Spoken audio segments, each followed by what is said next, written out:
കോട്ടയം തിരുനക്കരയിൽ കടയുടമയെ മദ്യലഹരിയിൽ സോഡാ കുപ്പി കൊണ്ട് ആക്രമിച്ചു. കമ്പി ഉപയോഗിച്ചുള്ള കടയുടമയുടെ പ്രത്യാക്രമണത്തിൽ അക്രമിക്കും പരിക്കേറ്റ് രണ്ടുപേരെയും ആശുപത്രിയിൽ പ്രവേശിപ്പിച്ചു. ടോബി ജോൺസൺ ചേരുന്നുണ്ട് വിശദാംശങ്ങൾ. ടോബി, എപ്പോഴായിരുന്നു ഈ ആക്രമണം, പ്രത്യാക്രമണം? ഇവരുടെ ആരോഗ്യനില എങ്ങനെ?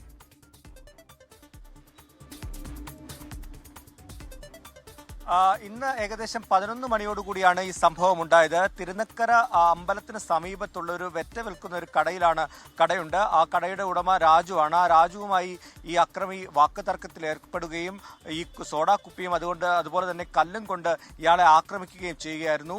തുടർന്ന് ഈ രാജു പ്രത്യാക്രമണം എന്ന നിലയിൽ അവിടെ നിന്ന് ഒരു കമ്പി വടി കൊണ്ട് തിരിച്ച് ആക്രമിക്കുകയും ചെയ്തു. ആ ആക്രമണത്തിൽ ഈ ആക്രമകാരിയുടെ തല പൊട്ടുകയും ചെയ്തിട്ടുണ്ട്. എന്തായാലും രണ്ടുപേരെയും പോലീസ് വന്ന് കീഴ്പ്പെടുത്തി അവിടെ നിന്നും ആശുപത്രിയിലേക്ക് മാറ്റിയിട്ടുണ്ട്.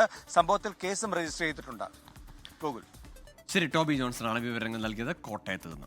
ലോകത്തെവിടെയായാലും ഏത് സമയത്തും 24 വാർത്തകളും ഓഗ്മെന്റഡ് റിയാലിറ്റി പാക്കേജുകളും എക്സ്പ്ലെയിനറുകളും വിശദമായി കാണാൻ ഞങ്ങളുടെ യൂട്യൂബ് ചാനൽ നിങ്ങൾക്ക് സബ്സ്ക്രൈബ് ചെയ്യാം.